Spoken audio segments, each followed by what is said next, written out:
नमस्कार दोस्तों, total Excel में आप सभी का स्वागत है। दोस्तों आज मैं लाया हूं आप सभी के लिए एक नया वीडियो। इस वीडियो में मैं आपको बताने वाला हूं इफ फार्मूले के बारे में। दोस्तों एक्सेल का इफ फार्मूला आपका कैसे यूज किया जाता है, उसका आपका इसके विषय में पूरी जानकारी मैं आपको बताने वाला हूं। दोस्तों मैंने अपने सिस्टम में एक एक्सेल सीट ओपन कर ली है। इसमें आपका कुछ स्टूडेंट का नाम दिया हुआ है और उनकी एज दी हुई है और वोटिंग एलिजिबिलिटी मुझे यहाँ पे चेक करनी है आपका कि वोटिंग एलिजिबल आपका जो स्टूडेंट है या नहीं है, उसको मुझे यहाँ पे चेक करना है। तो अगर आपको इस फॉर्मूले का जो यूज़ होता है आपको दोस्तों, वो किसी कंडीशन को चेक करने के लिए होता है।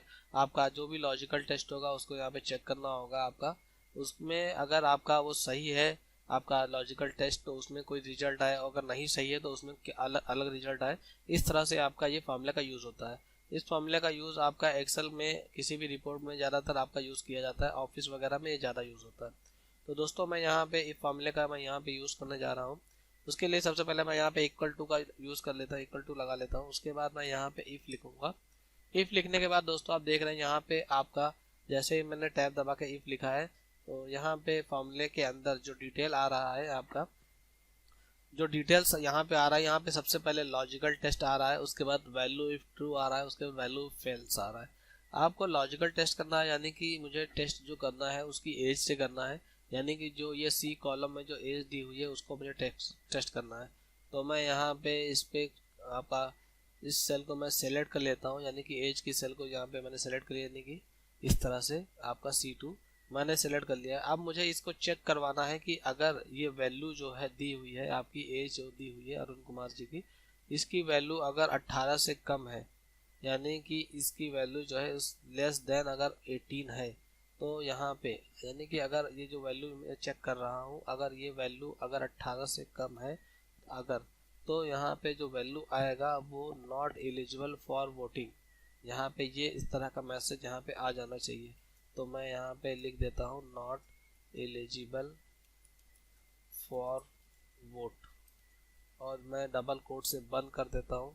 इस तरह से आप देख रहे हैं कंडीशन चेक करने के बाद अगर ये कंडीशन सही है तो वैल्यू इफ ट्रू, अगर कंडीशन सही है तो यहाँ पे सबसे पहला मैसेज आएगा नॉट एलिजिबल फॉर वोट, यानी कि अगर ये जो एज दी हुई है ये अगर लेस देन 18 है तो यहाँ पे नॉट एलिजिबल फॉर वोट लिख करके आ जाए। अब मैं यहाँ पे कॉमा लगा लेता हूँ। कॉमा लगाने के बाद वैल्यू इफ फेल्स, यानी कि अगर ये कंडीशन अगर फेल्स होती है तो यहाँ पे जो आएगा वो मैं यहाँ पे लिख देता हूँ, क्योंकि अगर 18 से कम है तो not eligible about for voting हो गया, लेकिन अगर 18 से अधिक होगी तो वो आपकी एलिजिबल हो जाएगा, यानी 18 या 18 से अधिक होगी तो, यानी कि अगर आपकी 18 भी है तो भी वो आपका एलिजिबल हो जाएगा। अब मैं डबल कोट के अंदर लिख देता हूँ यहाँ पे eligible for vote, eligible for voting मैंने यहाँ पे लिख दिया है। मैं डबल कोट आपका यहाँ पे मैंने लगा दिया है। अब मैं इस फार्मूले को बंद कर देता हूँ। दोस्तों मेरा ये फार्मूला कंप्लीट हो चुका है। उसके बाद मैं यहाँ पे एंटर करके चेक कर देता हूँ कि मैं यहाँ पे क्या आंसर आ रहा है। तो मैंने यहाँ पे एंटर कर दिया इस फार्मूले को आपका यहाँ पे। तो आप देख रहे हैं दोस्तों यहाँ पे लिख कर के आया नॉट एलिजिबल फॉर वोट, यानी कि ये जो आपका जिनकी भी एज दी हुई है यहाँ पे अरुण कुमार जी की 17, ये आपकी नॉट एलिजिबल फॉर वोट आपका आ चुका है, यानी 18 से इनकी जो एज है वो कम है। अब मैं इस फॉर्मूले को पूरा ड्रैग कर देता हूँ नीचे तक, ताकि मुझे बाकी का भी डिटेल यहाँ पे आ जाए। तो दोस्तों आप देख रहे हैं कि इस तरह से मैंने यहाँ पे पूरा ड्रैग कर लिया है और हमने सारा यहाँ पे इफ कंडीशन के फॉर्मूले के थ्रू आपका यहाँ पे सबका निकाल लिया है कि कौन कौन एलिजिबल है और कौन कौन नॉट एलिजिबल है। अब यहाँ पे मैं देख ले रहा हूँ, यहाँ पे जो सोनू साहू जी लिखा हुआ है यहाँ पे एलिजिबल फॉर वोटिंग आ रहा है, क्योंकि इनकी जो एज है वो 31 साल है। आप देख रहे हैं कि यहाँ पे जो 16 साल सुनील यादव है यहाँ पे इनकी नॉट एलिजिबल है आपका इस तरह से। तो ये फॉर्मूला बिल्कुल सही है आपका, यहाँ पे चेक कर लिया गया है आपका। इस तरह से आप दो कंडीशन दी हुई थी आपकी, अगर एलिजिबल है तो आ जाए आपका, अगर नहीं है 18 से कम है तो, और 18 से अधिक है तो आपका 18 या 18 से अधिक है तो, दो कंडीशन दी थी। तो मैंने ये सिंपल आपका इफ फॉर्मूले का यूज़ करके यहाँ पे इस तरह का जो रिजल्ट है वहाँ पे निकाल दिया। अब मैं इसमें आगे बढ़ता हूँ आपको दोस्तों। अब मैं इफ़ का फॉर्मूला जो है वो मल्टीपल कंडीशन अगर आपको दी हुई है तो उसको कैसे लगाना है वो मैं आपको ले चलता हूँ, आगे बढ़ता हूँ। यहाँ पे मैंने एक स्टूडेंट की डेटा शीट ले ली है आपकी यहाँ पे। उसमें आपके कुछ स्टूडेंट्स के यहाँ पे मार्क्स दिए हुए हैं, उनका परसेंटेज दिया हुआ है आपका। एक आपका यहाँ पे मार्कशीट तैयार करना है आपको। मार्कशीट में आपको इफ़ कंडीशन के थ्रू ये चेक करवाना है कि इनका जो ग्रेडिंग है आपका वो मुझे यहाँ पे आपका आ जाए कि अगर यहाँ पे ग्रेडिंग की जो कंडीशन है वो भी यहाँ पे दी हुई है। अगर 33% से कम इनका परसेंटेज है तो यहाँ पे फेल लिख करके आ जाए, और अगर 33 से 49 तक के है तो डी आ जाए, 50 से 59 है तो सी आ जाए, 60 से 69 है तो बी आ जाए, और 70 या 70 से अबव है तो ए आ जाए। यहाँ पे मुझे सबका ग्रेड निकालना है अलग अलग। आपका यहाँ पे क्राइटेरिया कई सारा दिया हुआ है, कई कंडीशन दी हुई है, 1 2 3 4 5 कंडीशन दी हुई है दोस्तों। तो मैं यहाँ पे नेस्टेड इफ फॉर्मूले का यूज़ करूँगा, क्योंकि मेरा जो आपका MS ऑफिस यूज़ हो रहा है वो 2007 यूज़ हो रहा है। इसमें इफ्स ऑप्शन नहीं आता है, क्योंकि इफ़ भी आता है, एक इफ्स भी आता है आपका जो अब आपके जो अपडेटेड नए जो MS ऑफिस के वर्जन आ रहा है उसमें इफ्स का भी आता है, तो उसमें नेस्टेड इफ नहीं चलाना पड़ेगा, उसमें इफ्स फॉर्मूले के थ्रू आप इन पांचों कंडीशन को लगा सकते हैं। तो मैं यहाँ पे नेस्टेड इफ लगाऊंगा, क्योंकि मेरे में आपका ये केवल इफ है। तो मैं यहाँ पे इसको लगा करके दिखा देता हूँ। मैं इफ लगाने के बाद मैं यहाँ पे अपने फॉर्मूले को ओपन कर लेता हूँ। फॉर्मूला ओपन करने के बाद लॉजिकल टेस्ट पहला पूछा है आपका, यानी कि जो परसेंटेज आया हुआ है, या परसेंटेज अगर आपका लेस देन 33 हो तो फेल आ जाए, यानी कि इसकी जो वैल्यू है अगर लेस देन 33 है अगर, तो जो वैल्यू आ जाए यहाँ पर लिख करके वो फेल आ जाए। मैंने यहाँ पे फेल लिख दिया है। मैं डबल कोट को बंद कर देता हूँ। डबल कोट बंद करने के बाद आपको वैल्यू इफ़ ट्रू है तो यहाँ पे मैंने इस तरह से लिख दिया है आपका। अब मैं यहाँ पे कॉमा लगाऊंगा। कॉमा लगाने के बाद वैल्यू फेल्स का ऑप्शन आ रहा है, बट आपको दोस्तों यहाँ पे वैल्यू फेल्स का नहीं लिखना है। अब मुझे दोबारा से एक इफ कंडीशन दोबारा से चालू करनी है इफ फॉर्मूले को, और उसको मैं यहाँ पे दोबारा से ओपन करूँगा इफ को, और यहाँ पे दोबारा से लॉजिकल टेस्ट करूँगा। तो मैं दोबारा से इसे चेक कर रहा हूँ। इसकी जो वैल्यू जो दी गई है परसेंटेज की, ये अगर आपकी लेस देन 50 हो, यानी कि 50 से अगर कम हो, यानी 49 हो, तो डी आ जाए कैटेगरी।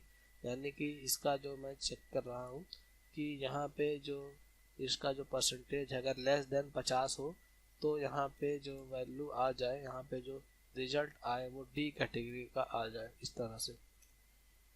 अब मैं वैल्यू इफ फेल्स ना करके मैं दोबारा से इफ को ओपन कर रहा हूँ, दोबारा से फॉर्मूले को इस तरह से, तभी ये नेस्टेड इफ कहलाएगा आपका। इस दोबारा से मैं इस कंडीशन को चेक कर रहा हूँ कि जो L2 में जो दिया हुआ है मुझे परसेंटेज, वो दोबारा से मैं अगर ये लेस देन इस तरह से, अगर लेस देन आपका 60 हो, यानी कि 59 तक बोला गया है, यानी कि 59 भी होगा तो सी आएगा, यानी कि लेस देन 59 60 हो अगर, तो मैं यहाँ पे इसकी जो वैल्यू है अगर लेस देन 60 यानी कि 60 मैं यहाँ पे लिख देता हूँ।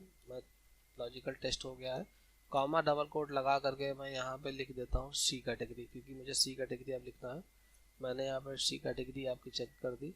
उसके बाद मैं यहाँ पे कॉमा लगाऊंगा। कॉमा लगाने के बाद आपको वैल्यू फेल्स फिर पूछ रहा है, बट हमारे पास अभी दो कंडीशन है, यानी कि मुझे एक बार और मुझे यहाँ पे इफ़ लगाना है।